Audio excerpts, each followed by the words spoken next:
Saturday here on News Talk. John Duggan with you as always until 5. This is Football Saturday. Remember, Football and Off the Ball brought to you by Sky. Watch every live Premier League game this season on Sky Sports, BT Sport and Premier Sports. You can text us 53106, tweet us at Off the Ball. We're streaming the conversation. You can obviously listen across the country on your radio and News Talk, but also watch us on the digital and social channels for Off the Ball on Twitter, YouTube and Facebook. We also podcast the show on Off the Ball on our section of the Go Loud network. It's also available wherever you get your pods. Delighted to be joined in studio by the football correspondent of the Irish Independent, Dan McDonnell, and the Cobh Ramblers boss, Shane Keegan. Lads, how are we getting on? Not bad, JD. Yourself? Good, yeah. Good, yeah.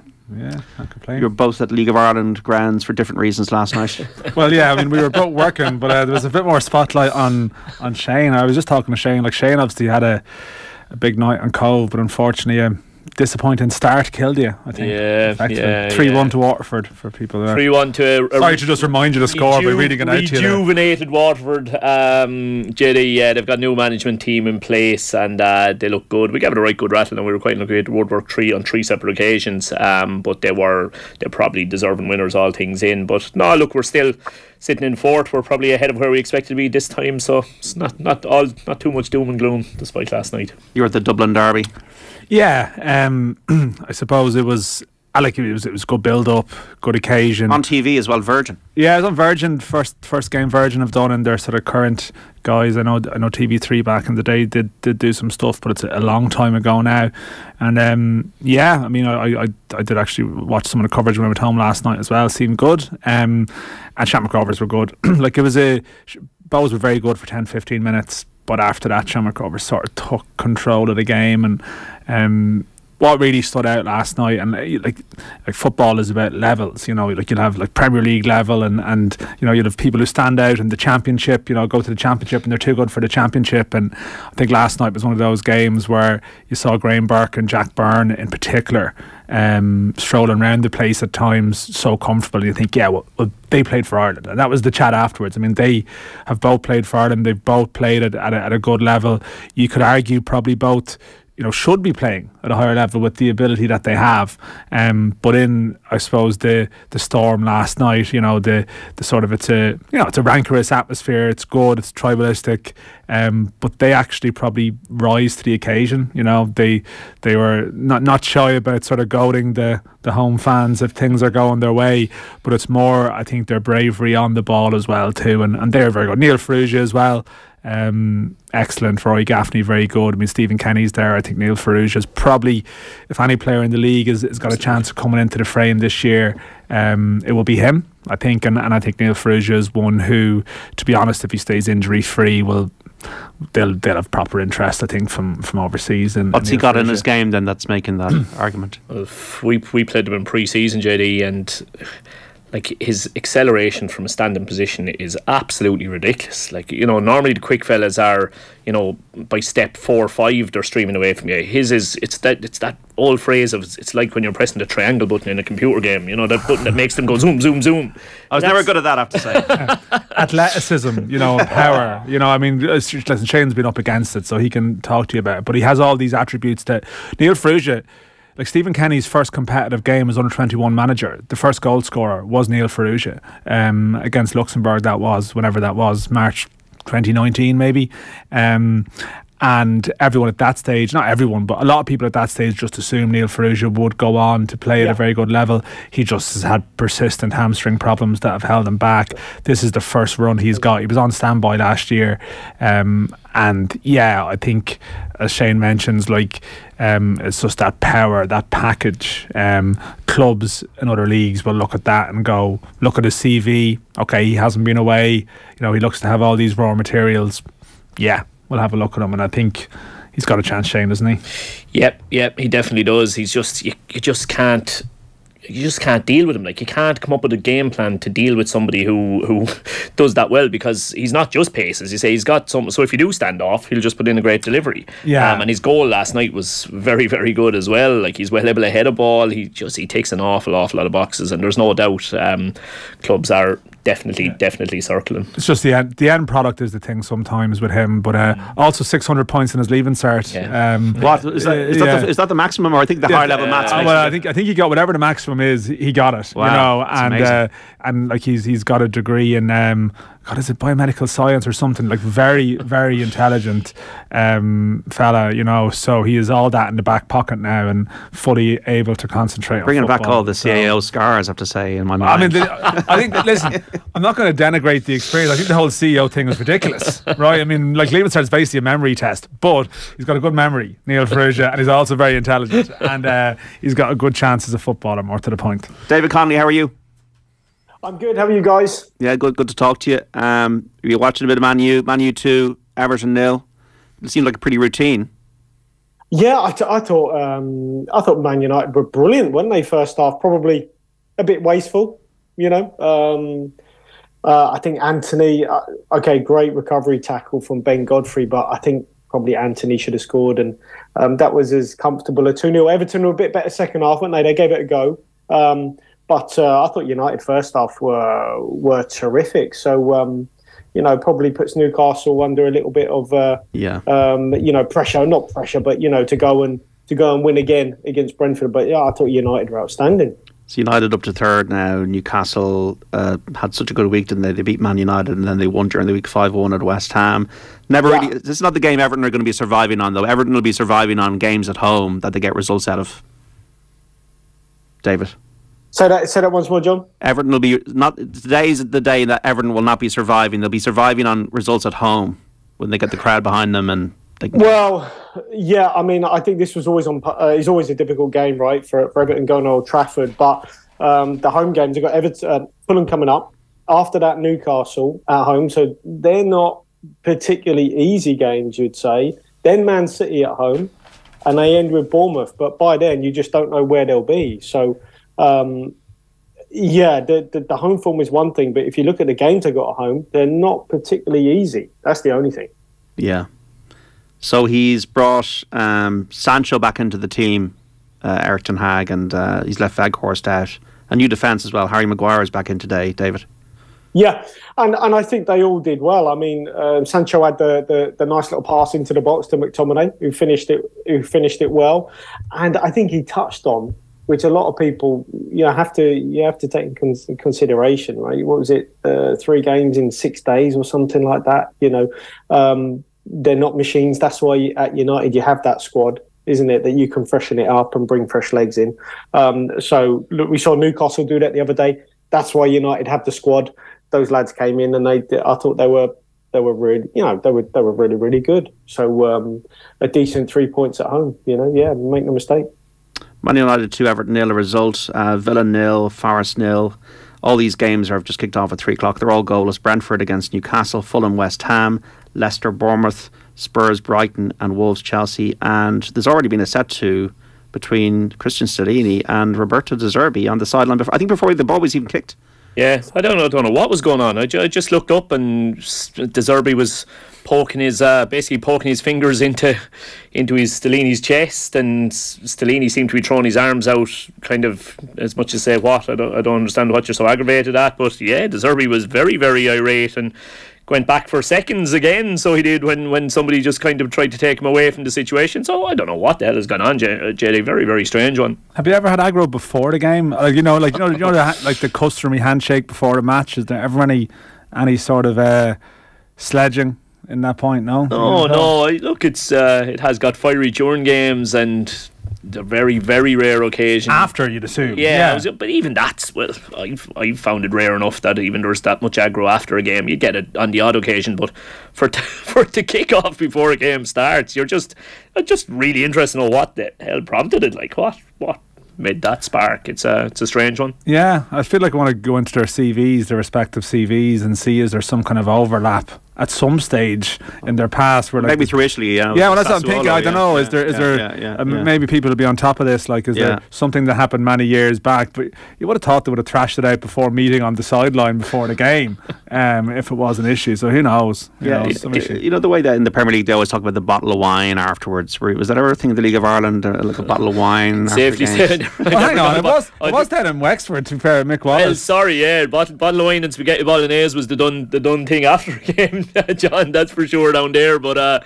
no, I do see Dave Rogers seems to be making an effort of bringing it back. All right, Harps manager, yeah, he's on about Harps doing manager was on about welcoming Keith Long back into the league in his role at Watford, and he'd have a nice bottle of wine ready for him at the game. And but no, I can't say it's not something that I've ever been handed up until now. Maybe just have been invited, Shane. No, maybe I'm just not at the party. There's a wine WhatsApp group that you're not part of. Yeah, it's just you're just not, you're not in the club. Yeah, it's true. Yeah, look, the other thing I suppose on the game, John, is disappointing Evan Ferguson isn't starting.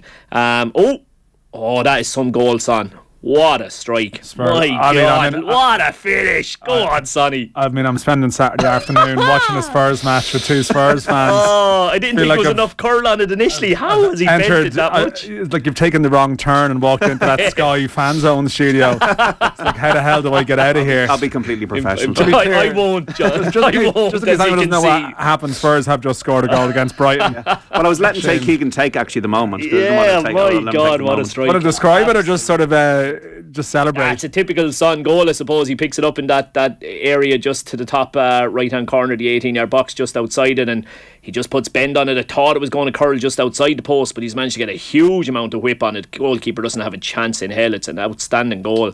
Yeah, I was just teeing it up, Jeddy, basically to say that pity Evan Ferguson isn't starting, because Brighton and Spurs is a game that kind of fascinates me, in that I love watching Brighton and I'm bloody obliged to watch Spurs. So it was kind of ticking the boxes for me, so it was, but it lost some of its appeal when I saw Evan Ferguson wasn't starting. Yeah, I mean, I suppose he was injured last Saturday, played during the week and scored. There was obviously a knock. I'd say, like, this is the thing, there's natural excitement about Evan Ferguson. You want to see him play all the time in every game. But I guess there's an element of managing him a little bit too. Yes. And they have an FA, I think just firstly just out of like minding a young player anyway, and taking him out of the fire line. But there is an FA Cup semi-final coming up too, and Wembley. Yeah, so I'm guessing they'll be just timing things over the next couple of weeks and not sort of I suppose overfacing him. I can't really stand that, to be honest, David Connolly, when I'm seeing, well, Ferguson's been linked with blah blah blah on the back of every red top. It just does my head in, I have to say. He's 18 years of age. But it's true, John. Well, hey, can you blame? I mean, if De Zerbi's doing, if you go back to, I think I spoke to lads last week about Evan and his age, physically, mentally, say maybe I would have started him on the bench against France. Anyway, look, I think De Zerbi is managing him how he needs to manage him. Bearing in mind he's got a top front man anyway in Danny Welbeck, right? And I'm sure Evan is learning off him as well. I think you have to be careful with him, because this is Premier League, the best league, most robust league physically, and I think that's sensible. Although disappointed he's not playing, starting today. I think it just shows he has got an absolutely incredible manager who's going to look after him no matter what. And he'll probably come off the bench, right, and have an impact anyway. But to be honest, is it a surprise he's linked with those big clubs? I mean, some of it is a bit lazy journalism, because he's come in and he's done well, so he's going to go to a wherever, but fingers crossed he'll stay at Brighton and get 100, 200 games under his belt and be an absolute phenomenon for them and for Ireland. I think this, the speculation is pretty legitimate in the sense. I think it's real. You think there's big clubs are interested. Yeah, I do. Yeah, I do, and I think that's. It's not surprising. He's an 18-year-old, doing very good things in the Premier League. So, the extent of it is always going to be a thing. I mean, I think there was a suggestion the other day. I think obviously Brighton are going to have to look at his contract situation now too, because his value goes up. That's just how the game works. Like, the lads here are a better place to talk about. You have any young player at any level who starts doing things. Well, then one of the first things to happen is chat about a new contract.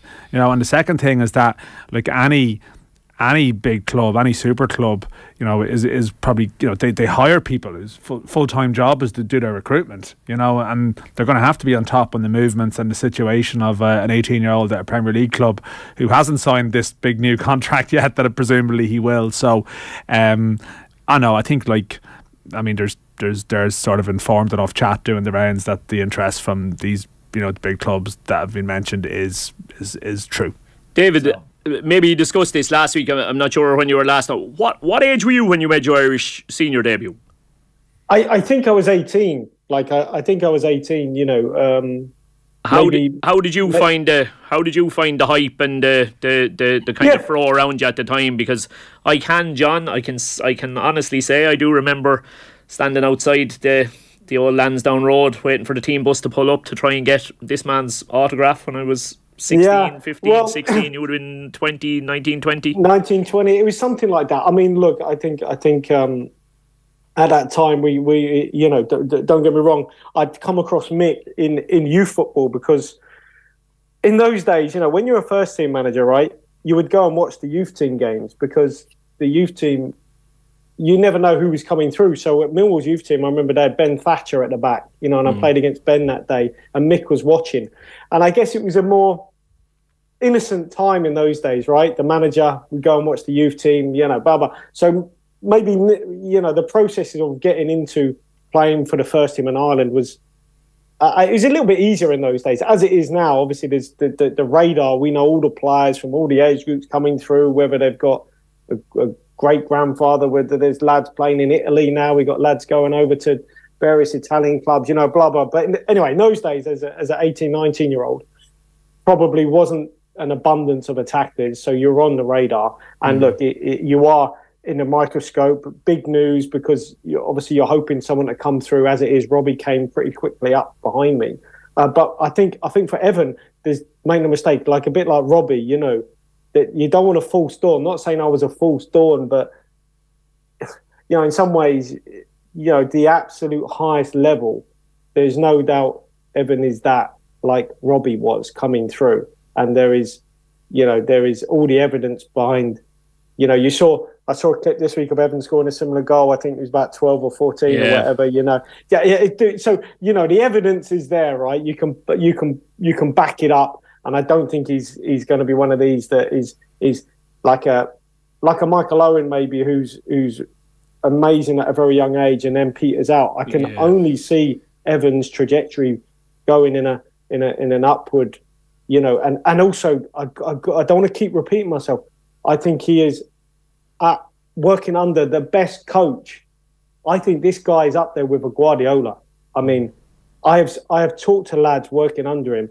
I have watched him with my own eyes, what he does, and it is absolutely next level tactically. And it's so exciting for us, because, look, if he stays there, as they say, okay, let's play devil's advocate, right? On his contract, whoever's looking after him, let's hope he's got really good representation, because he could be asking for the absolute top money for his age. And what is the top money at his age? What would Brighton pay him?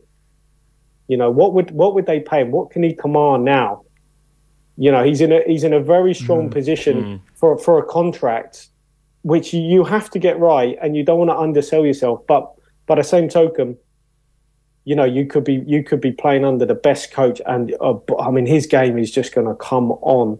So, technically, I'll give you an example. When I saw him against Liverpool, and West Ham, he drops in as a number 10 at times alongside McAllister. So they don't actually play with a striker at times, because they play like a 4-2-2-2 at times, and then the fullbacks become the wingers, and so his technical game is of such a high level, in his intelligence, based on how he's been asked to play. But also then at times he plays on the last man and the last shoulder, and he can do a little bit. Yeah, look, I don't want to keep going on. I don't know if you're looking up at it, Dave, but exactly what you're describing in terms of how they play. So it's gone to VAR here in the Brighton Spurs game.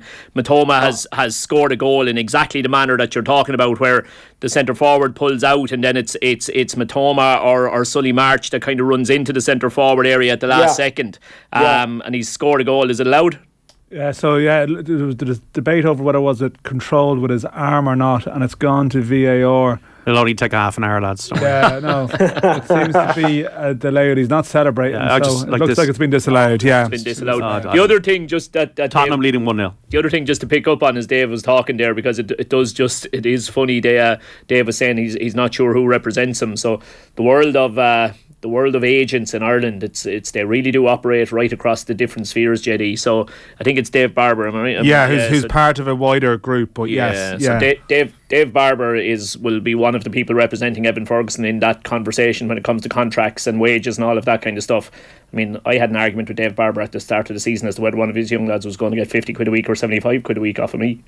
So right, okay, yeah. Okay. I mean, that's an interesting thing, you know, because I remember when I was coming. No, my story's irrelevant, but you know, Watford wouldn't deal with the agent that I was pushed towards. In the end, they were like, and I won't say who he is because he's passed away now, but you know, he was too aggressive. He had bad sort of personal skills dealing with the club, and in the end they were like, look, you don't need this guy. And in the end I went with Michael Kennedy, who was recommended from a lot of the Irish lads, you know, and he was just, you know, his age, his wisdom, so fingers crossed. I don't know Evan's agent, but fingers crossed he's with, you know, someone who's not too bullish, who gets in there, gets him a good deal, knowing he's in the right place, but doesn't like mess it up for him as well by the same token, you know. Yeah, I think, like you said, you know, David Barber, and I think that he's part of a sort of a wider affiliated to one of the bigger UK agencies. I don't want to say which one it is and guess it. I'm pretty sure which one it is, but I just don't want to get it wrong.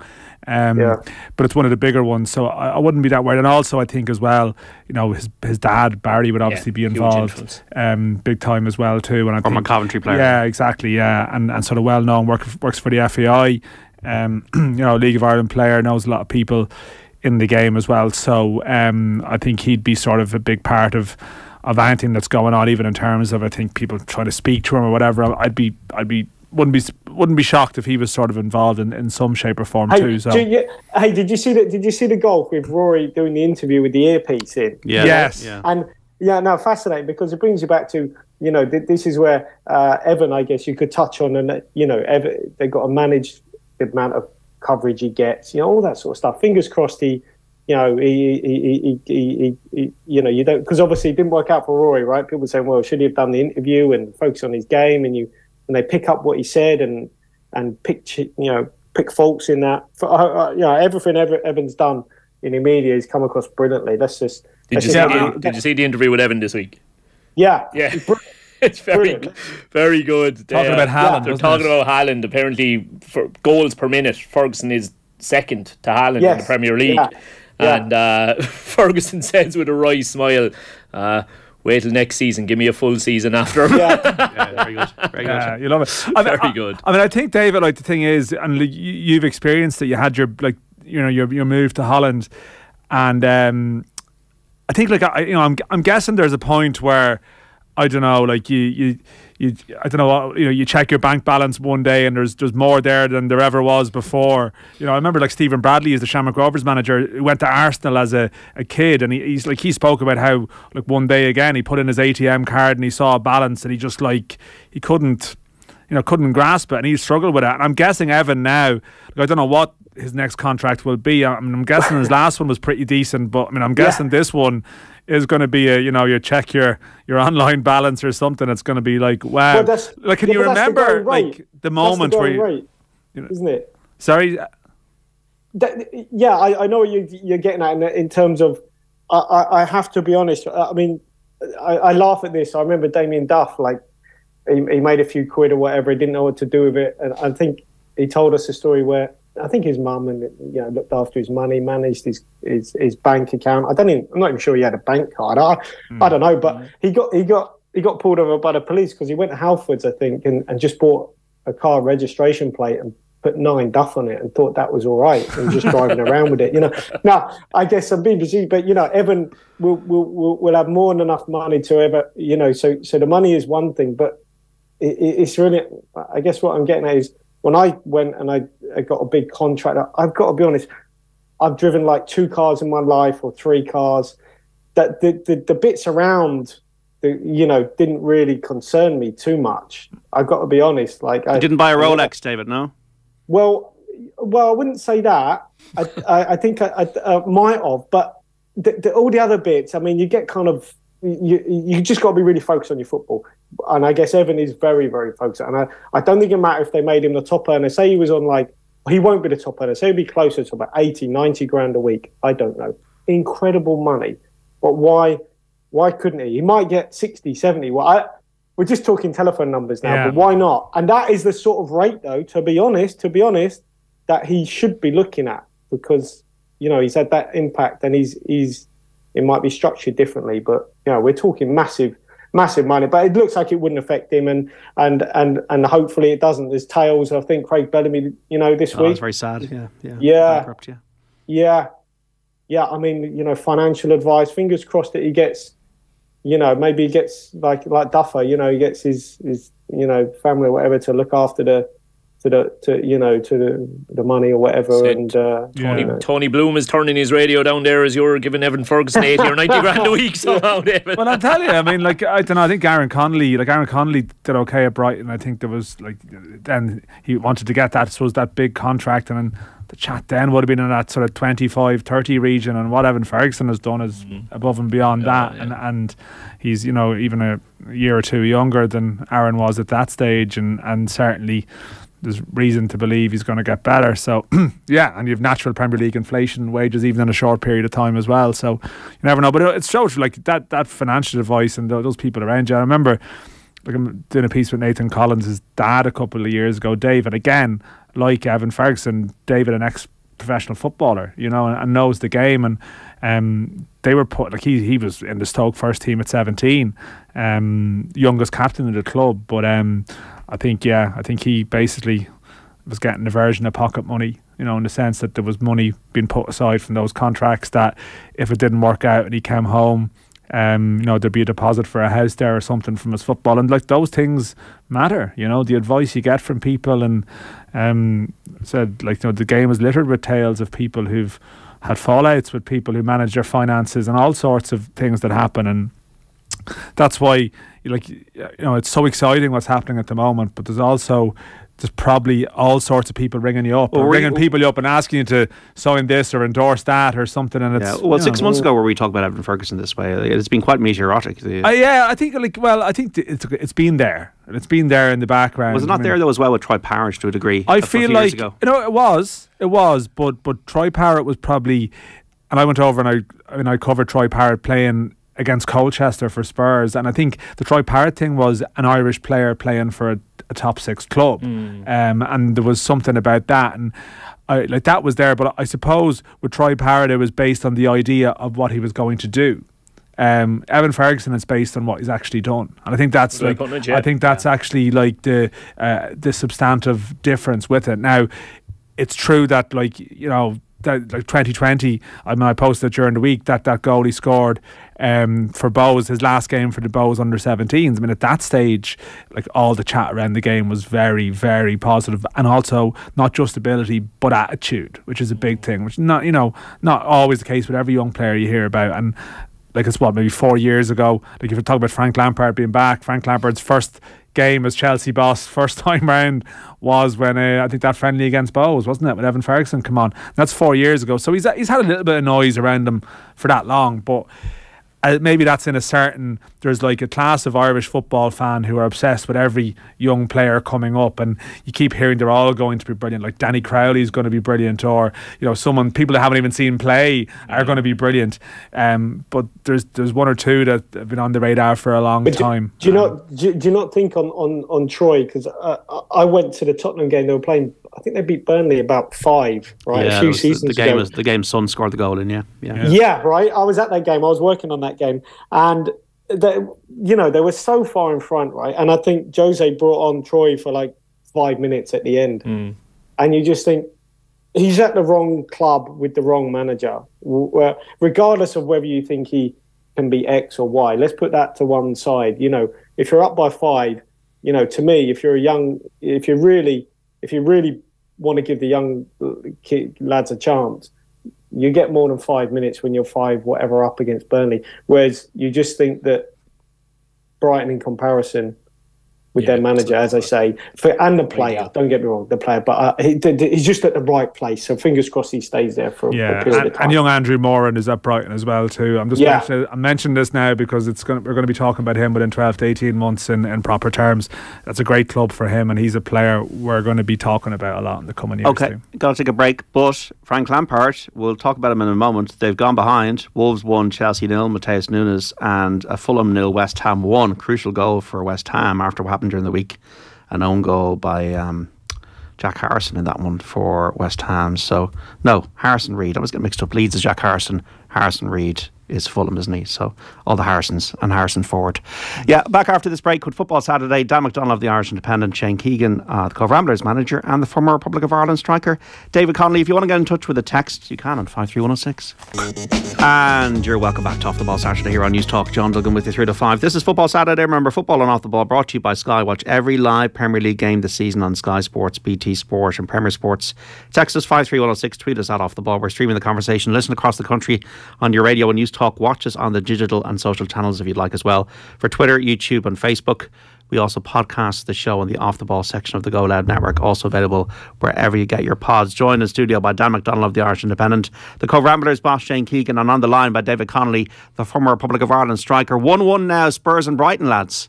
Lewis Dunk with a header that, to say he's unmarked now, is putting it mildly, John. My God, I can't see what the full setup, or whether he was purposely being unmarked in terms of it being his own setup or what, but they've given him the absolute freedom in the penalty area to power home a header. No better man to do it, but it has led to our man De Zerbi immediately going on the attack with Stellini again. He was I mean, he was pointing in his direction. But look, I mean, he's everyone's, like, as you know, David pointed out, like his respect for him as a coach and the great vibe. I suppose people just are seeing more of the personality now too. Like, you know, one or two little spats is probably no harm. You know, it's like Mourinho running down the touchline for Porto or whatever 20 years ago. Yeah. There's clearly something going on there. We're going to have to try and get to the bottom of it. But yeah, a dreadful concession from the Spurs perspective. Tottenham's defending for the whole of the season, really. Wolves 1, Chelsea 0, Leicester 0, Bournemouth 0, Fulham 0, West Ham 1, Brentford 0, Newcastle 0, Aston Villa 0, Nottingham Forest 0. In the Champions Cup, Toulouse 3, the Sharks 10 in France. So could Leinster be facing the Sharks? Half an hour gone at the Stade Ernest Vallon. In the GA Connacht Football Championship quarter-final, Sligo leading London by 12 points to 3. Remember, it's New York against Leitrim this evening in Gaelic Park. Antrim go to Armagh in the Ulster, 5 o'clock throw-in at the Athletic Grounds. In the McDonagh Cup full-time, Kerry 126, Down 114 in Ballycran. Carlow leading Kildare 4-12 to 4 points at the moment at Cullen Park. Now watch Cullen Park. And Offaly 2-5, Laois 13 points. Your boys Shane Keegan leading at O'Connor Park in Tullamore. That's what's going on. David Connolly, are you kind of sad to see that Mick McCarthy got the bullet today, in managerial terms, from Blackpool? Yeah, I saw that. I mean, results have been really hard for Mick to get. So difficult. It took him 6 or 7 to get a result, and then when he did, they haven't got another one for 7 or 8. Time running out. So yeah, disappointing for Mick, and I don't know, maybe Mick.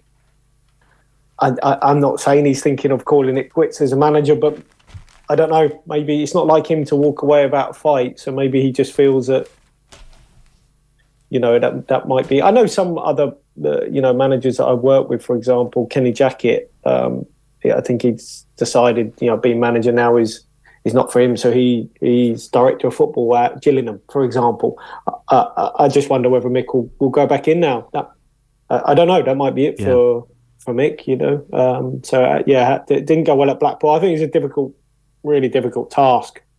But let's see how Stephen Dobby does. Down there at bottom. They've probably helped, Reading getting the dock 6 points. QPR in free fall. So they probably think, right, we're not getting upturning results. We've had everything go our way.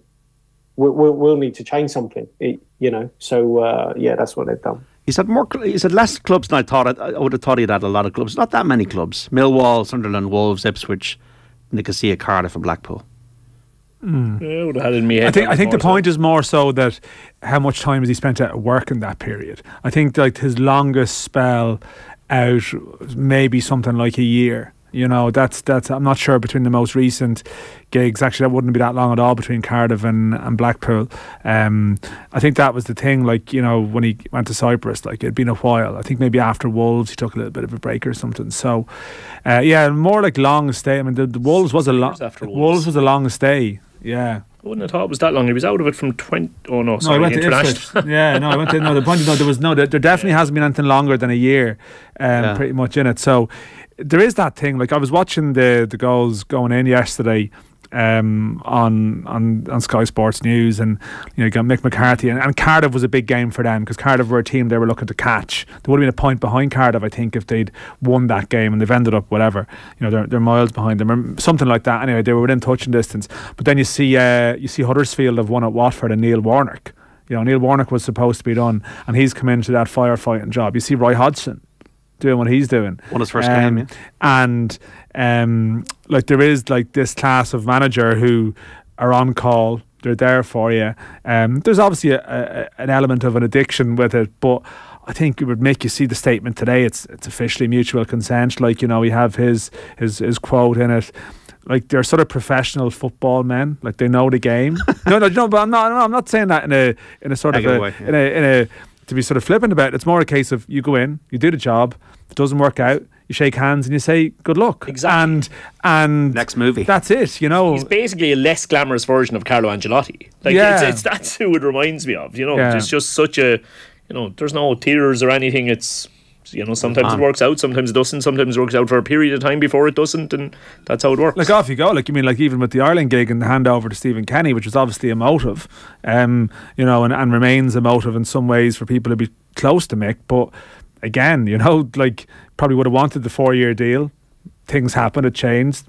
You shake hands. There was an arrangement as part of that, which has been documented and disclosed. And that's the game. You just that some people stay in the game for a long time because they know how to navigate it, and they navigate the boardrooms as well as they navigate dressing rooms. Manage up as well as manage down.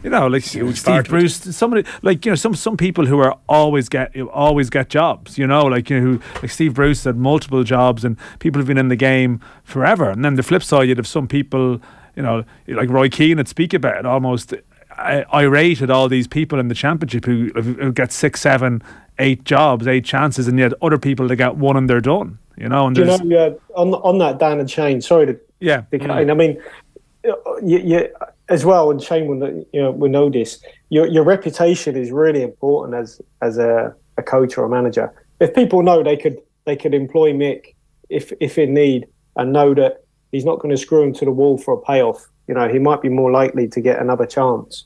As well. That there's something in that, because not everyone is going to get a £25 million or 20 million or £1 million payoff like Graham Potter. Lower down. I know, as I said, I know when Kenny Jackett has left other clubs, like when he left Millwall, shake hands. Respectful of them giving him a job, and vice versa. You go on your way, and your reputation is intact. That you might get another job in time, knowing that because there have been stories like, for example, why didn't certain managers like Alan Kirbishley get another job, or owners talk, agents talk. Sometimes if you're always looking for a big payoff or whatever, it might hinder you. So I think Mick's walked away. I know it didn't go well results wise, but I think he's still shown that he's an honourable man. That he doesn't necessarily mean he's going to get some massive payoff. For failure, and I think sometimes that does go a long way. The thing is with it, JD, exactly as David is saying there, as a manager, you have to play the game to a certain extent. You have to be cute and play the game. The football world, even in England, is so small that everybody knows everybody, and you can certainly treble that in terms of Ireland.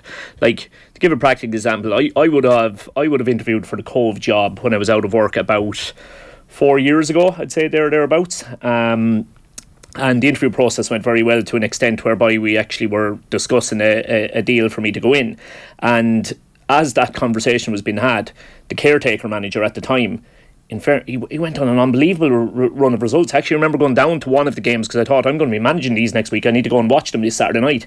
And they were like bottom of the league or something, and they beat the team top of the league that night. And I drove away from the place going, gee, this is going to buy this lad another game or two, so it is. And the next thing, he went on an unbelievable run. I think they won like 4 of their next 5, and the chairman of the club was up ringing me and saying, listen, Shane, we have to give him the job here. He's done brilliantly in the interim base. And I'm saying, I agree with you 100%. If I was in his shoes and I didn't get the job, I'd be going crazy. And, we ended that conversation on positive terms. And then, 3-4 years later, you do end up in the job. Whereas, if I had, said, what are you playing at? You can't get this far into negotiations with me and then back out and, throw my ties out the pram. Well, then you've burnt your bridges at that club, and chances of you ever, having a conversation there again are null and void. So you have to play the game, and you have to try and make sure you stay on side with people as much as possible. And as David says, remember that everybody you make an impression on, that impression then kind of increases tenfold because everybody talks to everybody. Yeah, I think as well, maybe to your point, Dan, it's important not to stay at the game too long. I think Alan Kirby said that he left it too late to go back into football, but I think you need to stay in the game. You need to stay part of relevant with the trends. Well, I think it seems sometimes easier to get a job in football while you're in employment somewhere else than it is when you're unemployed. That seems to be part of the thing. Like, your stock is highest when you are somewhere. Like, you see people who are out of the game for ages and they get a job and all of a sudden they're in demand for other ones. And that's just the way it works out. Like, that's probably Frank's thinking. Well, yeah, that's it. Frank Lampard is exactly like, he's just trying to keep himself in the business. But look at someone like Nathan Jones, like left Luton, went back. We've seen him bother after Stoke, but he goes to Luton again, rebuilds himself at Luton, and he gets a Southampton opportunity. Like, he's never getting that from after being sacked by Stoke. It's just a funny game how it goes. JD's laughing at something here, so I'm hoping it's good. 53106. You must win at Anfield to be champions of the Premier League. If Arsenal win, I believe that they'll go on and do that, says Eddie in Limerick. I wasn't laughing at that. In an Easter theme of words, the Messiahs come back to Chelsea. Onwards and upwards, they'll beat Madrid over the 2 games, says Niall. But I was laughing at the comment from Neil on YouTube. Afternoon, lads, love the show every week. Brighton completely outplaying Spurs here. Just wondering, where's Johnny Ward today? Did he throw a tantrum because no Evan Ferguson? Well, it's every chance. I think he actually is holidaying somewhere around the south of Ireland. Johnny's always holidaying somewhere. Yeah, but he is probably like sitting next to someone in a bar somewhere, jumping off his seat every time Brighton got the ball, and then he realises Evan Ferguson isn't playing. Ward Winning Media is the Instagram account where you can follow Johnny's stories of his wonderful life in 5-star hotels around Ireland, eating the 3-star Michelin meals. Not whether we're jealous, but so Man United 2, Everton 0, full-time result from the Premier League. Goalless between Villa and Forest. Brentford have scored against Newcastle. Mad game, isn't it, after Newcastle's great week? Brentford, Ivan Toney again with a penalty this time. Fulham 0, West Ham 1, Leicester 0, Bournemouth 1. Bournemouth are on a great one. They might actually stay up. Gary Neal doing a great job there. Philip Billing has scored for them against Leicester, who are an absolute free fall. Spurs 1, Brighton 1, coming up to the break. Wolves 1, Chelsea 0. Mad world, isn't it, David Connolly, when Frank Lampard's back in that Chelsea dugout? Yeah, it is. I thought we were just going to touch on, just quickly touch on Brentford there, right? Now, we're all praising them. They're brilliant. They're up to 7th. Again, they've had like 36% of the ball, right? And I touched on this last week, a bit like Luton. Play for corners, play for throws, and everyone's saying how great they're doing. And let me tell you, no one plays more direct than Brentford. Just so we're clear, right? Because there's parallels with Ireland and how to play and this, that, and the other, But anyway, I'll let that go. David, there's actually a really, really brilliant piece went up in The Athletic this week that looks at, obviously, both Brentford and Brighton are owned by guys with a betting background and statistical background. And there's a really, really interesting piece at the moment on how these two guys are so into numbers and statistical models, yet their numbers and statistical models both tell them to play the game a completely different way. Yeah, that is right. Now, I'll give you another little story here, right? Years ago, Lee Carsley was at Brentford at the time, right? So I went in to see Lee, good mates with him, whatever. And Mark Warburton was the manager, right? And they won't mind me saying this because I think I've told this story before. But on the coach's wall at the back, right, on Mark Warburton's wall in his office was the Premier League table, Championship table, right, at the time. The actual table. On the table beside it, on a piece of paper beside it on the wall, was where they should be based on the different statistical metrics that the owners, smart odds, gather the data on Brentford's games where they should be, right? So look, you might be second in the table, but actually the odds will say that actually you're getting lucky because you should be ninth, right? And it doesn't matter where you are in the table; they go by the metrics and the data of where you should, how you're playing where you should be. Does that make sense? So you might be overachieving, right? But in their eyes, you're getting lucky. And can you imagine going into work? It doesn't matter where you are on the table; they put their table up and where you are based off that. And I thought that was fascinating because you obviously you recruit a coach to play how they play, but it has to fit in the model. And the model then has different metrics, and based on that, you could be underachieving. By which point, say your data says you should be second, but you're ninth. You're a little bit unlucky. Maybe we're not going to sack you because your results will turn. And so it's just interesting after the France game and how the evolution of how Ireland are playing and those two clubs, as you say. I didn't know about that article, to be honest, but I know from going into Brentford previously. Yeah. Thankfully, the data says that a lot of people listen to the show. Oh, John, how long have you been holding that one? That's actually shameless. It's funny you mention this though, because at the Shamrock Rovers press conference the other day, Stephen Bradley mentioned that he'd read a book, and it's actually Rasmus Ankersen, who's now Sport Republic, who are the company behind Southampton, but Rasmus Ankersen really made his name at Brentford. And I think they were suggesting that the people, that sort of crew, they actually got quite wealthy from analytics initially for betting purposes. And the example was Newcastle. Several years back when Newcastle got relegated, the year before I think they'd qualified for Europe, but all the data said that Newcastle were incredibly lucky, that everything had gone their way, and they basically made a lot of money betting against Newcastle the following season because the data just told them that just their luck is going to run out eventually, and it did. And I mean, a lot of these people are in football, and some people hate this stuff. You say XG to someone sometimes, and it's you've attacked their family. It's like it's like why is someone bringing this lingo into football now? But yet there are people at some of those overachieving clubs who, but in terms of their stature, who live by this stuff.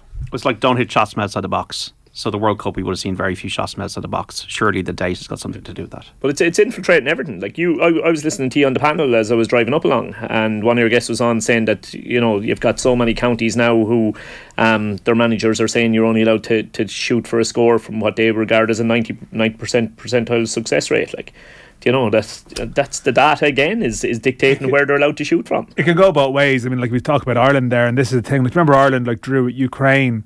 Lost at home to Ukraine last year in the Nations League, and it felt very flat. But I think then the Irish staff were looking, going, well, no, the data was telling them, they should have won this match. I think it was, wasn't it? Or certainly, I think at times you see sometimes people are deemed to be using this just for their own spin purposes as well too. Like your results are bad, but actually our stats are saying it's going to come good. So it can. This is possibly when it starts to antagonise people, but the argument is that this stuff should even out over the longer term, that eventually your luck will turn. You're Graham Potter. Poor Graham Potter, it's just unbelievable. If you look at his results versus his XG a whole way through his time at Brighton and the whole way through his time at Chelsea, he appears to have been the most unlucky manager in the Premier League over the last 5 years. We didn't even get to speak about Frank Lampard between now and we're going to get to it after 4 o'clock. Again. Remember, Football and Off the Ball brought to you by Sky. Watch every live Premier League game this season on Sky Sports, BT Sport and Premier Sports. This is Football Saturday. Dan McDonnell of the Irish Independent, Shane Keegan, Cobh Ramblers boss, and on the line David Connolly, the former Republic of Ireland striker. 53106, you want to get in touch, you want to comment on YouTube, you want to get in touch in any way you want.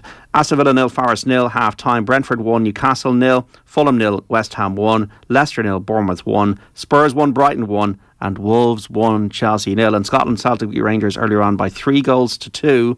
Half-time scores: Aberdeen 1, Kilmarnock 0, Hearts 0, St Mirren 0, Motherwell 3, Livingston 0, and St Johnstone 0, Ross County 1. And in the rugby, Toulouse 14, the Sharks 10 at half time. Sligo 12 points, London 4 in the GAA quarter final in Connacht. We also have McDonagh Cup scores: Carlow 4-13, Kildare 5 points, and Offaly 2-6, Laois 14 points. A result: Kerry 126, Down 114. We're back after the news. Stay with us on this Easter weekend, Football Saturday. Shane Keegan, Dan McDonnell and David Connolly until 5. Please remember, Football and Off the Ball brought to you by Sky. Watch every live Premier League game this season on Sky Sports, BT Sport and Premier Sports. You can text us 53106, tweet us at Off the Ball. We're streaming the conversation as well. Listen across the country on your radio and News Talk. Also watch us if you'd like on the digital and social channels for Twitter, YouTube and Facebook. We also podcast the show on the Off the Ball section of the Go Loud Network, also available wherever you get your pods. Always love for people who don't get the show to listen to us back on the podcast. So look, it's doing great guns, so we really appreciate you listening to that as well. So we're joined on the line by the former Republic of Ireland striker David Connolly, and in studio by the football correspondent of the Irish Independent Dan McDonnell and the Cobh Ramblers boss Shane Keegan. In the Premier League we have half time, or the second half just about to start now. Villa 0, Forest 0. It's Brentford 1, Newcastle 0, Fulham 0, West Ham 1, Leicester 0, Bournemouth 1, Spurs 1, Brighton 1 and Wolves 1, Chelsea 0. The Masters, round 2 has come to a close at Augusta National. Brooks Koepka 12 under par leads by 2 shots from John Ram, who's all so Koepka 12, Ram 10 under par. Sam Bennett, the amateur, is 8. Then players in 6 under: Colin Morikawa and Victor Hovland. 5 under par: Jason Day, Sam Burns, Jordan Spieth and Cameron Young. On 4 under: Gary Woodland, Phil Mickelson, Wacky Neiman and Justin Rose, as are Russell Henley and Ireland's Shane Lowry. On 3 under par, KH Lee, Ryan Fox, Patrick Reed, Hideki Matsuyama. And then Seamus Power did make the cut on 1 over, a 72 to following his opening 73. And fair play to Tiger Woods, also made the cut on 3 over par, but missed cuts for Rory McIlroy and Matt McLean. Yeah, I see Tiger bogeyed the last 2 holes, but then the cut went out from +2 to +3. Right. He contributed in the cut going out himself, I think, because it was right on the limit, himself and Sungjae Im. So yeah, that's great. I think Tiger is like 23 consecutive amazing cuts with he's made with the damage to his leg that accident caused. Did you have a pick before the week? I did, yeah. As a little fella called Rory McIlroy didn't go so well, to be honest. Same as myself. But yeah, I have Sepp Straka still going. It was one of my long shots. I know you're at virtual insanity, man. Yeah. But Sepp Straka, you're insanity at this rate. He's still going. Shane? Yeah, I had a few quid on McIlroy. I think the only ride I did 3 or 4. I think the only one that still looks a runner in any way at all is Finau, but that's even just for an each way for me now, to be honest with you. David Connolly, you golf man? I appreciate it, but I'm terrible at it. So me and a still ball don't go well together. I've ruined many a Texas scramble, or I remember a few times, obviously with the lads in Ireland playing away, and unfortunately, not being very good. I remember me and Terry Phelan were in a 3-way, I think with Tony Cascarino, and I think Tony's not too bad on the fairways, but me and Terry were terrible. So we're always in the bunkers, and But I love watching it. I've watched the last 2 days of the Masters, and not very good at it. Were there lads in the camp taking it seriously back then? Were there? I'm sure there were. Yeah. There was a decent golf school, but to be honest, right? I mean, I don't know how they had the time, because I had to be good enough with the actual football before I could go and spend so much time on my golf. There we go. You know, Mark Travers is a very good golfer. Is he? He would have played competitively when he was younger, as in sort of, the top underage tournaments. If you look up, people sort of search Google images Mark Travers, you'll find him pictured playing in youth events. So I think when the Irish squad play now, I presume he's handicapped to the max now. Yeah. But I think he is the one you want to be with. Right, okay. Frank Lampard, it's a bit of a mad world, isn't it? David Connolly, that he's back there in that dugout. They're losing 1-0 to Wolves at the moment, Chelsea. I suppose for him, if he can do okay, even get past Real Madrid, look, it'll be maybe a bit of rehabilitation for his managerial career. But it just seems like the owners there, they don't seem to know what they're doing. No, I mean, when it was discussed, at the end of the day that he would be taking over. I was thinking, just because a bit like we're talking about managers going to games, or some managers don't go to games because they're worried if they're seen in the stand, they might put the manager who's in charge under pressure, like you want their job. So it's this unwritten rule in management. You don't kind of do that. Obviously, Chelsea don't have a manager, right? And he lives a stone throw from the ground. But when he was linked with it, I was thinking, he's just watching the game. I mean, surely not. But I guess, look, in football, nothing surprises you, but I was staggered. I was staggered, and the thinking, the waste, the excess here from Chelsea. I mean, goodness knows. I mean, it looks like an absolute mess from afar. And I can't say, you don't say you get what you deserve or anything, but in some ways you just think, well, yeah, you kind of do. And this is just, it's been a shambles of a season for them in many different ways. To be honest, I thought they were excellent the other night, though. I thought they should have scored 3 goals in the first half, and they didn't. I thought Conte was absolutely incredible, but he's not playing today. And I reckon if he was, result would be a little bit different. But Lampard, nothing surprises you, I guess. But I guess maybe it goes back to what we were talking about with Shane as well. There's ways to leave a club, and it seemed like he left on relatively good terms, and they're always going to maybe welcome him back, which is interesting. €320 million spent on 8 players over the last year by Bailey and Ekbali. So clear. And he's still got the top scorer on 9, right? I mean, Kai Havertz, who had so many chances the other night, he's on 9. I think Sterling 7. After that, you're looking at Mason Mount on 3. And they had so many opportunities. Kovacic, chance after chance after. If they take one of them, they run away with the game. But they didn't. But yeah, what a mess. You haven't even factored in how much money they've spent on the managers there, John. That's just the money they've spent on players. I mean, my favourite stat at the moment is that Antonio Conte was on 15 million a year at Spurs. So if you run 100 grand a year, it would take you 150 years to make what Antonio Conte made for a full season at Spurs. Yeah, which just shows how mad this world is. I don't know. It's depressing in ways, but anyway. Yeah, I mean, whatever about appointing a manager who was out of work and therefore wasn't costing you to bring him in, but obviously they had to buy Graham Potter out of his Brighton contract to start with, so the money starts rolling from there straight away. That's before you sack him, and by all accounts it's extremely expensive. Well, I mean, as is his right, as he deserves that, because look, absolutely, but it's just a crazy world. Who is the best manager out there, David, would you think, that's not in a job? Is it Pochettino? Is it an Nagelsmann? Is it Enrique? Would you have a view on that? Yeah, that's a good question. I mean, if you go back to Chelsea, right, Di Matteo didn't take a job for about 3 years because he was still getting paid by Chelsea. Probably Graham didn't go for another job because, I think he's going to get 25 million quid or whatever, and you're not going to go for another job till you got that in your bank. So what a mess. But who would I? Well, I've met Pochettino. I left Southampton when Pochettino came in, but I went back to Southampton and spoke to him and spoke to his staff. I did one of my coaching courses with one of his coaches. All the people that I know that have worked under him say he's a brilliant coach, a fantastic manager, misses nothing. So for me, just because the others I don't really know, I would have thought Pochettino would have been the best one that's out there that's not in work.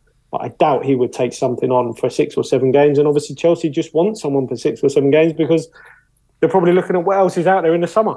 Yeah, it's a summer appointment, and Lampard is just there to guide them Di Matteo style to the end of the season, isn't it? Yeah. And if they win the Champions League, well and good. But Pochettino was really good in games, Shane would know as well, really good at changing games within games. That always strikes me as something of a really top manager when they're able to see things. He built a club, though. Yeah, he built a club. Just he built a club. He joined the academy and the first team, and I think Paul Mitchell, Paul Mitchell, and then he had like with John McDermott, and he would have John McDermott, who was basically academy manager, up with the first team on the training pitches. And I've known John since I was about 8 from my time at Watford. And John would tell me, no other manager has ever done that. This is, he knows like everyone from, the top, like from the top to the bottom. And, that is managing a whole football club, not just short-term focus on the first team. This is long-term planning for the whole club. So yeah, I think he's brilliant. But what is the thinking, John? Like what? So why are Chelsea not making a move for a full-time manager now? Because they want to get the right person in and maybe not make the mistakes they made over the last season. But are they not a little bit worried that Spurs are in the market for a manager as well, and the right person could go there rather than if they don't get their hands on him first? Would Chelsea have more money than Spurs from a wage bill perspective, from maybe an attractive, maybe seen as more an attractive proposition? And you also don't have to work as brilliant as a business person as he is with Daniel Levy, who seems to be quite a hard taskmaster. So if you look at the fact that I know Chelsea, I think Chelsea's managerial revolving door has been for different reasons than Tottenham's. And look, ultimately Chelsea have the guts of 20 trophies over the last 20 years to show for their club structure.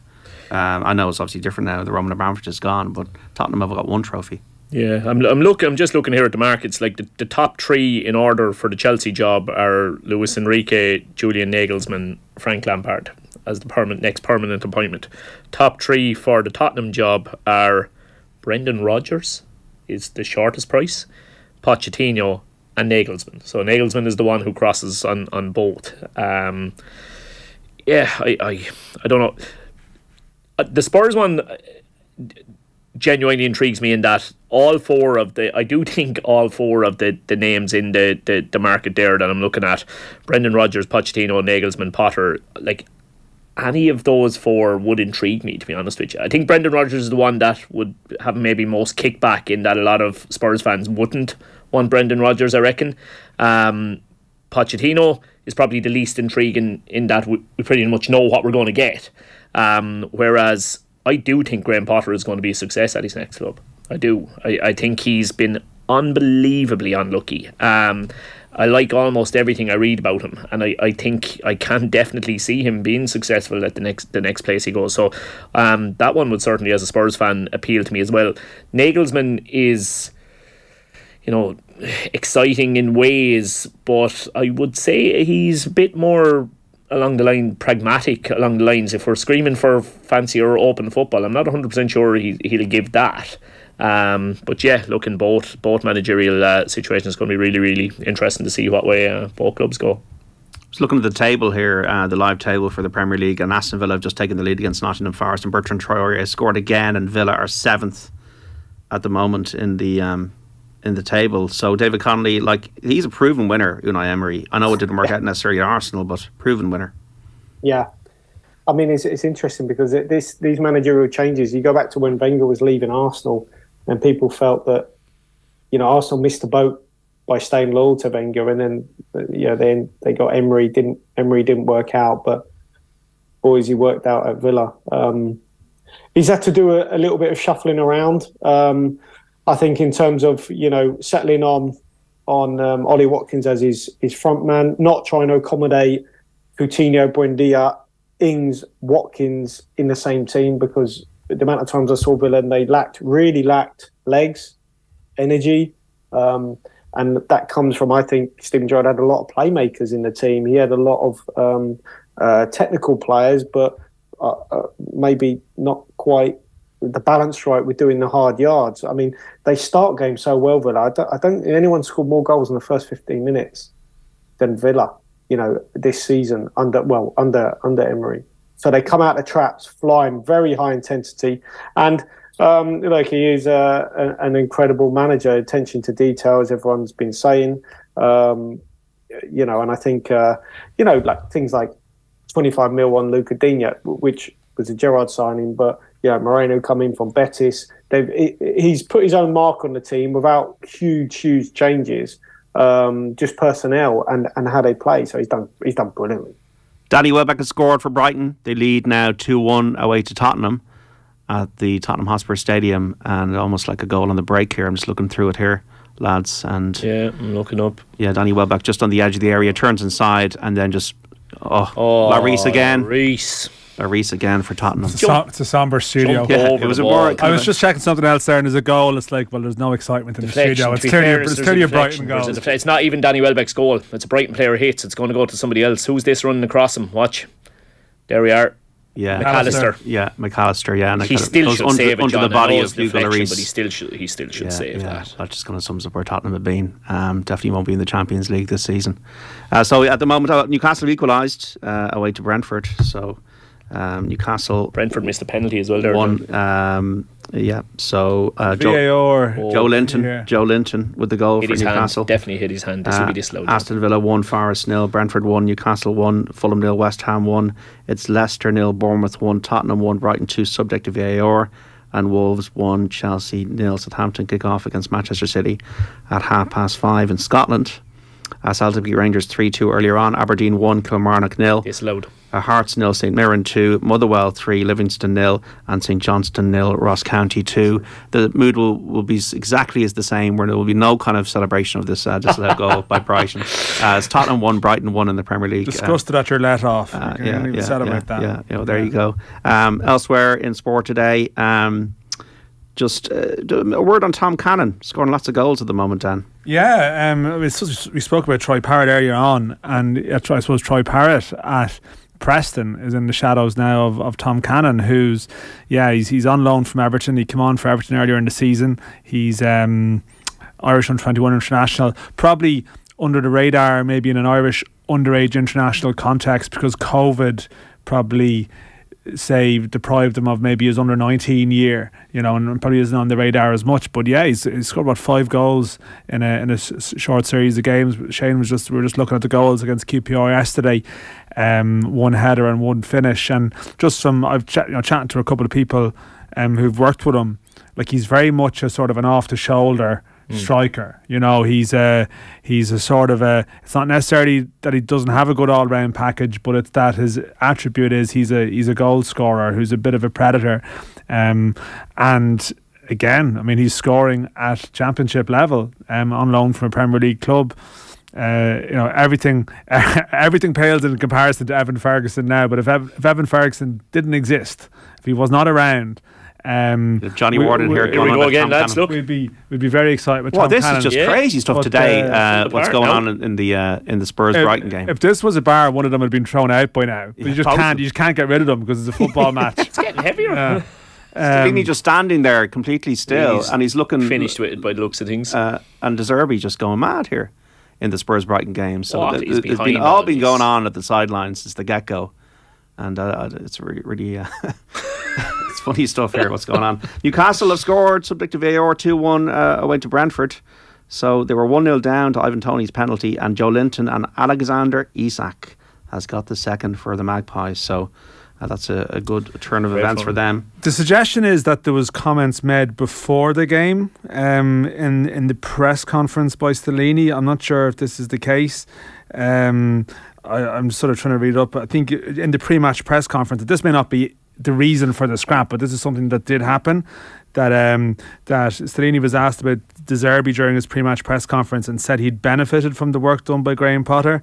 I think De Zerbi found a good solution to play with his style because that team came with Potter and they know themselves very well. Now, it doesn't seem like much to me. It's not exactly having a dig, is it? No, it doesn't seem like a huge amount to me. Referee's going to the pocket. Somebody's getting De Zerbi's gone anyway. De Zerbi sent off. Stellini sent off. Manager's sent off here. Tottenham won, Brighton won. The most exciting thing that's happened all day in this game. Yeah. Roberto De Zerbi and Christian Stellini sent to the stands. I'd like to think there was some, they had a row many years back, obviously. That'd be a better story than just an occupous enough press conference comment. You can hear stories in 6 months' time that a big mouth of row bust up in the dressing room after this. These two could draw a box at each other going down the tunnel. It kind of had to happen. It was getting out of hand, to be honest. It's down the tunnel they go. Here we go. Here we go. They're walking down the tunnel at the same time. They'd call it a schmozzle or a melee if it was a Gaelic. David Connolly, do you see much of this? Both managers being sent off in a match? No, although De Zerbi's a lot spikier than Graham Potter, I mean, a lot spikier. So, I think I've been at Brighton and Graham's told some subs to go and warm up and they've kind of looked at him as if to say, well, there's only a few minutes left. No. And De Zerbi, we saw with Trossard and various people. I was just going to say that to you, like he just get out of the club. Yeah, I mean he's got that ruthless streak, which I think will to be honest, I think you need. Like we touch on Pochettino, I've heard stories and lads who've, like I say, played under him after I left. and they would say he would absolutely destroy players in his office. They'd come out like nearly in tears, have a horrible side to them. And to be honest, I think you need that as a manager. Now, we touched on Potter earlier. That is not his style of management, but for De Zerbi it is, and he wouldn't, no problem. I wouldn't say I'm surprised about today, but he's not afraid to have confrontation with players or with anyone else. So kind of it doesn't really surprise me. I mean, the other day in the Championship, something went on between Chrissy Wilder and Neil Warnock, where those two don't get on, and there was a lot of eyes. Don't surprise me now, to be fair. Yeah, there was a lot of eyes on them before the game, whether they would have a handshake, and they didn't. And that is the kind of unwritten rule. If you're the home team manager, you go over and shake hands with the away. You kind of there's that unwritten rule where you make the effort. Do you get what I mean? They come into your place. Whether that happened at Tottenham, we don't know, do we? Because I haven't really seen it, but you would imagine De Zerbi might be, whether Stellini showed the etiquette before pre-game. Who knows? But to be honest, there's a lot of this stuff that does go on. So we'll have to wait and see. Tottenham 1, Brighton 1 in the Premier League. So Villa 1, Forest 0, Brentford 1, Newcastle 2, Leicester 0, Bournemouth 1, Spurs 1, Brighton 1, as I said, Wolves 1, Chelsea 0. Elsewhere in sport, West Ham fans chanting, "You don't know what you're doing," to David Moyes, who took off Danny Ings for Flynn Downs. But they are leading. They're leading by a goal to 0 away to Fulham. Newcastle have just scored again as I speak there. So Callum Wilson, who's had a brilliant week, he's got the third at Brentford. Toulouse 21, Sea Sharks 17. This is close in France at the Stade Ernest Vallon. 55 minutes, Leinster awaiting the winners in the semi-finals in the Heineken Champions Cup. Exeter against the DHL Stormers kicks off at 5:30 at Sandy Park. In Connacht, Sligo 2-16, London 11 points in the quarter-final of the Football Championship in Ruislip. One near David Connolly there. New York, Leitrim throws in at 11 o'clock in Gaelic Park, New York. Ulster Football Championship preliminary round, Armagh Antrim 5 o'clock at the Athletic Grounds, throw-in time there. The Joe McDonnell Cup hurling in Ballycran, Kerry beat down 126 to 114. It's Carlow 5-18, Kildare 15 points in Netwatch Connaught Park, and Offaly 217, Laois 120, so they're level at O'Connor Park in Tullamore. It's David Connolly, Dan McDonnell and Shane Keegan on Football Saturday. If you'd like to get in touch, you can on 53106 or on Twitter at Off The Ball. We're back after this. Ball Saturday here on News Talk. John Duggan with you 3 to 5 on Football Saturday. Remember, Football and Off The Ball brought to you by Sky. Watch every live Premier League game this season on Sky Sports, BT Sport and Premier Sports. You can text us 53106, tweet us at Off The Ball, listen across the country on your radio on News Talk today. And you can also watch us on the Off The Ball digital and social channels, Twitter, YouTube, Facebook. We also podcast the show on the Off The Ball section of the Go Loud network after the show. We're joined on the line by the former Republic of Ireland striker David Connolly, and in studio by the football correspondent of the Irish Independent Dan McDonnell and the Cobh Ramblers manager Shane Keegan. Spurs 1, Brighton 1, quite feisty stuff at the new White Hart Lane with both managers sent off. Aidan, the producer, was sent in a stat there. More cards for De Zerbi, 2 red and 4 yellow, than wins for Spurs in their last 12 games. Toulouse 26, the Sharks 22 in the Heineken Champions Cup of Rugby. The winners to play Leinster. Sligo 219, London 12 points in the Connacht football quarter final at Markievicz Park. Markievicz Park, what am I talking about? It's McGovern Park in Ruislip. That's in London, that game today. I'm just looking at the scores coming in here. Carlow 5-18, Kildare 15 points in the Joe McDonnell Cup at Netwatch Cullen Park. Earlier on, Kerry beat down 126 to 114. Any more goals in the Premier League to tell you about? No. So Wolves 1, Chelsea 0, Leicester 0, Bournemouth 1, Fulham 0, West Ham 1, Brentford 1, Newcastle 2. That goal was ruled out, that goal by Callum Wilson VAR. So Newcastle 2-1 up, not 3-1. And Villa 1, Forest 0. Tomorrow we've got commentary here on Off The Ball and News Talk on Liverpool against Arsenal. David Connolly. If Arsenal win this psychologically, could they nearly be there? Yeah, obviously I think yeah, I think they are. Look, I think they're going to win the league. You think so? You don't think City will catch them? Yeah, I think City are going to run them very, very close, but I think they're going to do it, Arsenal. And look at, Jesus is back and having an impact. He was missing for a long period. They've got more options. I mean, look, I know they haven't got results over the last few years at Anfield. If they can get something tomorrow point, I think they would take that. And I can't see I can't see City catching them. What's been the biggest part of their success this season for you, David? Well, I tell you what, I know some people that work there, right? And one of them told me this story, and this was very early when Arteta was in charge. Now, there's every manager when it comes in, they have an impact in terms of what they want to do. But for example, from my time in Holland, I know a friend of mine. He's really, really good friends with Robin van Persie, and I played with Oxlade-Chamberlain at Southampton, and Alex would come back into Southampton a few times, and they'd tell us about training under Wenger, right?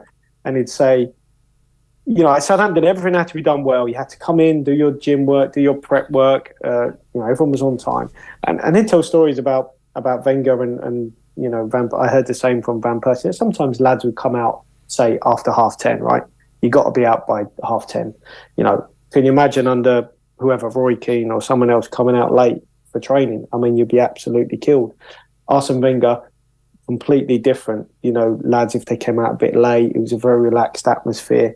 Now, Arteta has basically lived through all that and gone, I don't want that. And, a friend of mine told me that he sent home one of the lads who had the wrong tie on. I think he had last year's Arsenal tie, not this season's. So, he's had a Sunderland Roy Keane impact at Arsenal, and it all starts with all the little bits, the little 1%ers, whether it's discipline, being on time, getting rid of the players that he wanted to get rid of. Aubameyang, yeah. Yeah, Aubameyang. You can keep going, and people might think that doesn't mean a lot, but I tell you what, it means an awful lot, because suddenly if you completely change that environment, how Arteta had it under Wenger, it might have been a nice environment, a bit loose. No one really did gym work. I remember Oxlade-Chamberlain coming back in saying, no one does the gym. No one's in the gym. If you want to do gym work, you do it off your own back. So, it wasn't like at Southampton or other clubs where you were in the gym, you were doing extra. It was very much left to the players' own devices. And that's completely different under Mikel Arteta. So he's his own man, but he's used the best bits from everyone, from what I can make out. And he's also put his own stamp on things on the training ground. Everyone's on time. There's discipline. If you're late for meetings, we've seen that where he's dropped players. You're wearing the wrong tie. You're disciplined, and that's where it starts. And that's even before getting into how they play. The work rate they put in. I saw them against Bournemouth really early in the season. Oh my God, the work rate they put in. I saw them at Brentford. They're absolutely incredible. The size of them, it looked like the Arsenal of old, to be honest, with Petit and Vieira, and they were massive at times. They looked huge. So he's done a great job. We're watching the game here. Evan Ferguson's come on for Brighton, 1-1 against Spurs here. Brighton should have had a penalty there. Absolute nailed on penalty. I don't know how Spurs have got away with that. I have no idea how Spurs have got away with that. Look, they're Spurs are getting away with it by and large here. Hugo Lloris made another shocking error. Ball comes out. Matoma picks up the loose ball, and it was a Perisic. I wasn't 100% sure who comes down. Somebody seems to come down on Matoma's foot. I don't know how. It seemed to go to VAR. I assume it went to VAR, but the penalty hasn't been given. Yeah, bad decision, it seems. So the Spurs are getting away with everything here. Sure, look, we have to have lucky days once in our life. Saka has been. I saw Saka against Forest earlier in the season, and this guy, to me, he's been the second best player of the season behind Haaland. Yeah, he's a class act, John. And everything, absolutely everything you hear about him, he just seems to be a brilliant fella. It seems to be impossible not to like him. His attitude, everything you hear coming out of the Arsenal camp, coming out of the England camp, he's just an absolute 100%er. Seems to be so humble, no ego there whatsoever, and he can do it all. David Connolly's got a quick shot in him, hasn't he? Got a quick shot, Saka. Yeah, I mean, he's class. Just little things, how he fronts players up, and how he shifts. He's absolutely top. As Shane's saying, absolutely incredible level. See, he'll beat you both sides, David, won't he? He seems to. That's the real thing. If you're talking to if you're the opposition team manager, And you're talking, you talk your full back about a winger, and last night we would have been saying to our full back, try and show him down the outside, try and show him onto his left foot. We think he's predominantly right footed. I just don't understand what you say to somebody who's coming up against Saka. You show him left, he'll beat you left. You show him right, he'll beat you right. And he has absolutely no problem going backwards as well. He'll do all the work for you that way as well. Yeah. He's a manager's dream, David. He is, but I don't know how they're going to contain them out wide, because if they play, like, I'm not a big fan of Tsimikas for Liverpool. The amount of times I saw Tsimikas against Brentford. He started the first 45 for Liverpool, right, and he could have scored 2 or 3 goals, and Liverpool would have been out of sight. Instead, he missed them, played badly. They took him off, put Robertson on, but it was too late. Brentford scored, and they ran away with the game. Now, I thought he was disappointing the other night, Tsimikas, and sometimes you just think, I don't know why he left out Trent, and despite how he's playing, and Robertson and Mo and Robertson. Yeah, I just don't think. He's Anyway, Jurgen Klopp was grumpy yesterday in his press conference. He was having a cut at the reporters. Do you feel like this is just a huge frustration there, that maybe he doesn't have the tools to turn it around, or it's just he knows it's going to take quite a while? In some ways, he's. How can I put this? I looked at the eyes behind him, the faces behind him on the bench, and it concerned me how some of those lads looked behind him, because I don't know. I don't want to say they look like they've lost a bit of faith in him, in how he's doing things, but. That's how it looked, and I think he's made some selections which I think have been really, really bad. Some of his selections I think are very troubling. If you're one of those players that has played a couple of 100 games under him, and then they've had a bad season, you find yourself under a bit of pressure. And I think I'm not saying he hasn't been loyal to those players, but some of them, I don't know. I saw at Brighton, they were dreadful. And they've got some. They'll have to put on a really, really good performance tomorrow, and I think it's going to be, judging how Arsenal playing, I think it's going to be hard to do that. Yeah, they do have to deliver a performance. The Man United performance. Yeah, well, particularly after making that many changes. I mean, I couldn't believe it when I turned on the TV the other night and saw the amount of changes he had made. Yeah. I just couldn't see how it made sense. And the only way that it looks like a positive, or ends up being a positive, if they do deliver a massive performance tomorrow, because the legs are a bit more rested. I don't know if it is, and maybe it's the Spurs fan in me. I don't know if it's done and dusted yet. I don't. I look at, like, when Liverpool are on it, they definitely can cause Arsenal problems tomorrow, I think. I agree with David 100%. I don't see any problem with Liverpool scoring against Arsenal. I just think there's a hell of a chance Arsenal could score more than Liverpool, all right. But they've got a run in a couple of weeks' time, John, where they've got City followed by Chelsea followed by Newcastle. Arsenal do. Yeah, like that's a tough run. And I look at the City fixtures, and really the Arsenal one is the only one where I can't see them picking up 3 points. I think they pick up 3 points in every other game they've got left this season. I'm looking at the full run of games they have left. Look at it. It's Bournemouth, Leicester. Okay, then you've got the Arsenal one. Fulham, West Ham, Leeds, Everton, home to Chelsea, Brentford. That's a tasty enough run. I think they'll go very, very well there. And I just think that trio of games, City, Chelsea, Newcastle for Arsenal, that's a real test for them. And that's obviously after we see what happens tomorrow first. Hey, Shane, do you not think, I don't know how Liverpool are going to cope. If you go back to the Chelsea game, right, the amount of times Chelsea got in behind them, and João Felix is quite quick. Don't get me wrong, they're quite quick, but they are nowhere near as quick as Arsenal. Yeah, Martinelli and Saka could have a field day, Yeah, and we haven't even touched on maybe the running power of it. If we don't know who else is going to trust our plays or whatever. I mean, I don't know how they're going to cope with that Liverpool, because they're going to be the home team, right? They're going to have a high line, and if it's anything like it was against Chelsea on the turnover, they've got to make sure they score Liverpool, because on the turnover, Arsenal will punish them, unlike Chelsea.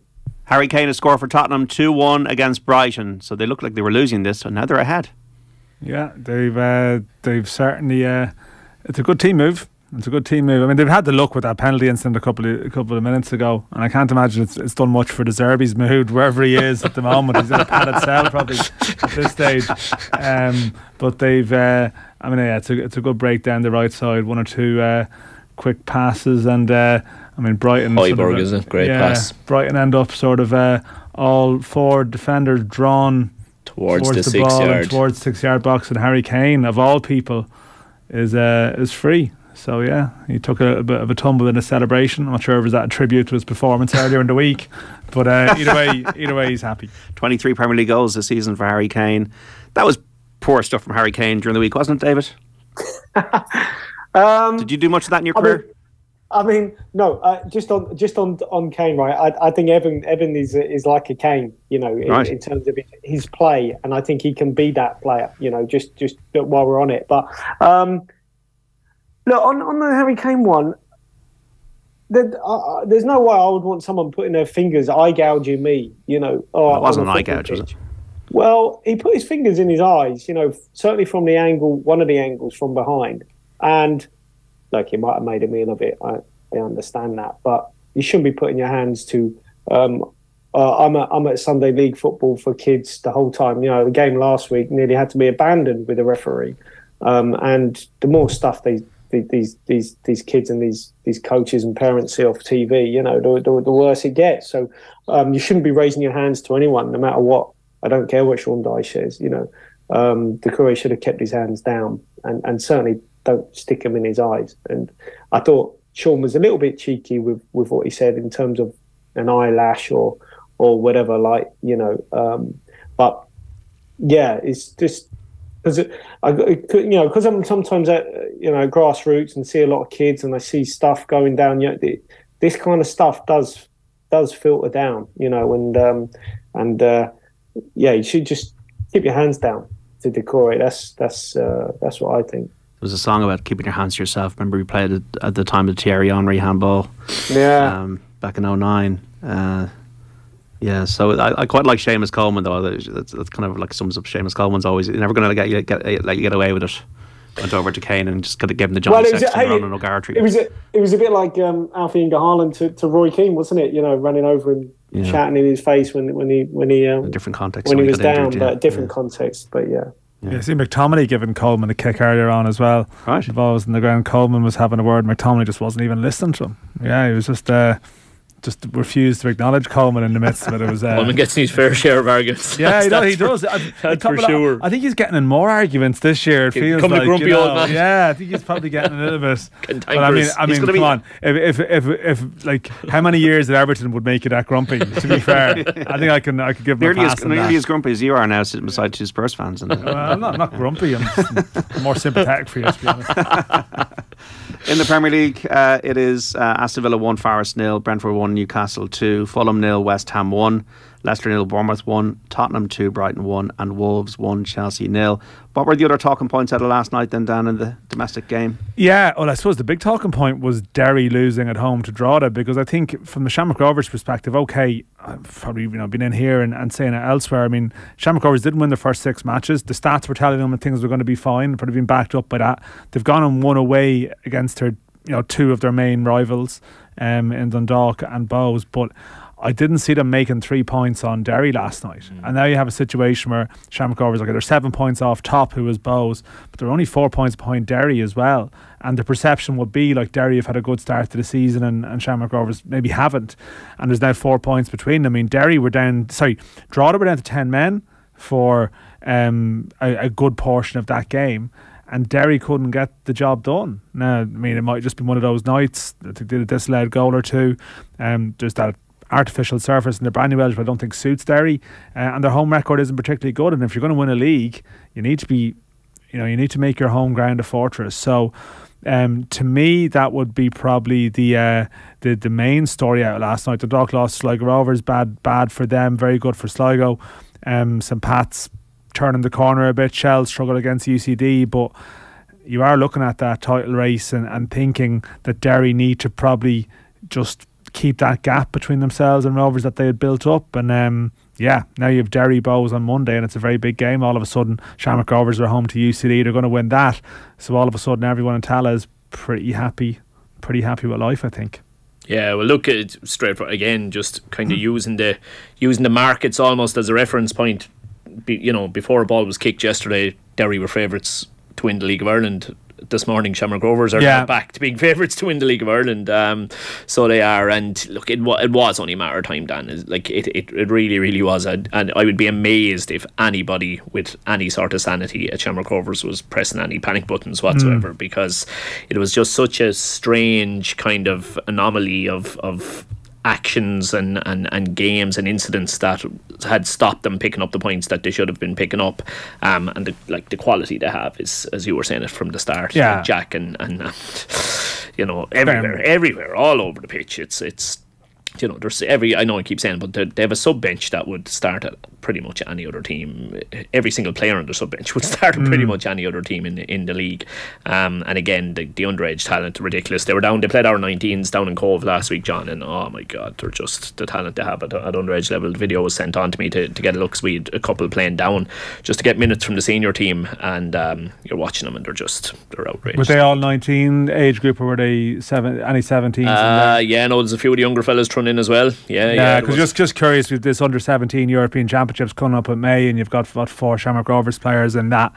It's an interesting generation, 4 from Bows as well. But the derby was a decent event, John. And I think. What about Jack Byrne? What you saying about the facilities? You said that last. Yeah, well, Jack Byrne's point is that Shamrock Rovers could only bring 450 fans to that game just because of the restrictions that exist now. The reverse game in Tala, Bows will be able to bring more, but his point was, you could have, whatever. How many? Say if you put that in the Aviva, how many would that? 20,000? I don't know if you get to that. I suppose if you market it like a cup final, the last couple of cup finals have had 35, 36, 37,000. I think definitely that game last night could have had 10,000 people at it. I think it's for what it is. It's the first game of 4 between them this season. I think you could do that. If you made a big event of it, but that's almost such a hypothetical. It ceases to become the league game that it is. But later in the season in Tala, thankfully the fourth stand is going to be filled, or completed. Anyone who's been to Tala, the construction workers flying there, and that's really going to be a completed stadium now. And I think later in the year, I think you could see league games involving Rovers if they're playing against a Dublin club. With a good travelling support, you could have 9,000-10,000 people at a regular league game, which, it's still small steps in some ways. Maybe to people in other leagues and other jurisdictions it doesn't sound like much, but the Shamrock Rovers average attendance in 2016 was 2,500 people. Right. So to be talking about sort of having 7, 8, 9, 10 at a game, and I think Bows, when they get the new Daily Mount done, the problem with Bows is they're turning away people every week. I have friends who'd like to go to Bows games, but they're not going to necessarily commit to become members or season ticket holders just because their life doesn't allow them maybe to do that. Can't get tickets for games. There's basically a couple of hundred tickets on general sale for every match in Daily Mount. That's the only chance you have to get them, which is great. But in one way, is like that. We talk about sellouts and it's brilliant, but the flip side is you are turning away a lot of people every week, and you'd like your bottom line numbers to be bigger. So I think the league is growing at a rate that the stadiums can't keep up with it, and that's as I said, you can find your glass half full and glass half empty from that, but I tend to be looking definitely more half full. But it's more half full. Yeah, it is more half full, but the half empty for me is that you want to be able to capitalise on this moment that exists. I think that it's got a chance of lasting, but you just got to hope that you're sort of you're able to actually capitalise on it properly, and that it drives the debate to say to people, well, you need to invest in our stadiums because the demand is there. I guess maybe it's harder to make that point if you've no evidence that you're filling your crappy stadium. For the second year in a row, it's going to be Toulouse against Leinster in the Champions Cup, the Heineken Champions Cup semi-final. So that match will be at the Aviva Stadium in 3 weeks' time. Toulouse leading the Sharks 52-20 in France. Exeter play the Stormers at 5:30. Sligo are into the Connacht semi-final, where they'll play either Leitrim or New York. They've beaten London 220 to 12 points at Ruislip this afternoon. In the John McDonnell Cup results, Dan 114, Kerry 126 in Ballycran, so win for Kerry there. Carlow hammered Kildare 523 to 19 points at Netwatch Cullen Park, and it ended Offaly 319, Laois 122 at O'Connor Park, so win for the faithful there. Armagh Antrim in football, throwing in at about 5 o'clock at the Athletic Grounds, and New York Leitrim at 11 o'clock this evening at Gaelic Park in New York. David Connolly, which ground are you going to most at the moment? Down London way? Oh, geez, where have I been? Well, I was at Luton the other day. So I'm at Leyton Orient on Monday, who are flying in League Two, at the top of League Two. So that's where I've been mostly there. But, I know the lad at Shelburne. So, I put Andrew Doyle into someone in England the other day. So I know that Andrew's got big ambitions for Shells. With Duffer. This is interesting, David. Because you want to see here, David? You should have said Dan's neck nearly snapped there when you said that. So I did. Talk about sense in a lead. Well, no, just Andrew Doyle. I mean, Shells are supposed to be doing stuff with Hull at the moment, but I mean, they could be speaking to all sorts of people, David. You know, you're moving and shaking there. So yeah. Yeah, I mean, I've known Andrew for like a long time, and he's I think he's very ambitious, really bright, intelligent, and don't worry, he's tapped me up for all my contacts. Andrew has, so I know I know he spoke to one Premier League club. I put him into the other day, so we'll wait and see what they get from that. Interesting. Okay. Private message on Twitter coming your way there, David. Well, we'll see. I mean, look, in some ways it can be difficult because what maybe League of Ireland clubs are looking for, say those with ambitions of, it could be getting players from England, it could be tie up with a club that benefits both. There'll be a business plan put to that club, and whether that's appealing, and whether the club in England, for example, Premier League club or whoever it may be, a Hull or a Premier League club, that's extra work for some of those clubs, and whether they are willing to do that, can they see an end benefit for them? The onus would be more for clubs to sell. For Andrew Doyle, for example, to sell Shells to someone in it, the benefits of that, and those clubs have to look at it and go, have they got the skin for it? Can they commit the hours that it might need? Do they need this? Or that's the challenge. But look, he certainly, let me tell you, he's turning over every rock and stone he can to try and improve them. Yeah. David, thanks so much. Appreciate your time. Take care, guys. See you, David. David Connolly there, from Republic of Ireland striker. Wolves 1, Chelsea 0 into the closing stages. Spurs 2, Brighton 1. It's ended. Leicester 0, Bournemouth 1. Another defeat for the Foxes. Another win for Bournemouth. Huge result for West Ham and David Moyes. 1-0 away to Fulham. They've won. And Newcastle have beaten Brentford by 2-1. Villa are going 6th. They're 1-0 up against Nottingham Forest into the closing stages there. Man United 2, Everton 0, a result from earlier on. Celtic beat Rangers 3-2 in Scotland earlier today to go 12 points clear at the top of the Premiership. Erling Haaland starts for Manchester City against Southampton. So Bazunu in goal for Southampton. Walker-Peters and Maitland-Niles, the fullbacks. Bednarek and Koch up in the middle. Ward-Prowse and Lavie in the midfield. Elyounoussi, Alcaraz and Sulemana, with Theo Walcott up front for City. Ederson in goal. Diaz, Ake and Akanji. Stones, Gundogan, Rodri and De Bruyne. At Haaland in the middle with Grealish and Mahrez alongside him. Dan and Shane, thank you so much. Cheers, JD. Thank you, JD. And mind yourselves, we've got to leave it there, folks. Don't forget Off the Ball back tomorrow from 1 until 7 here on News Talk.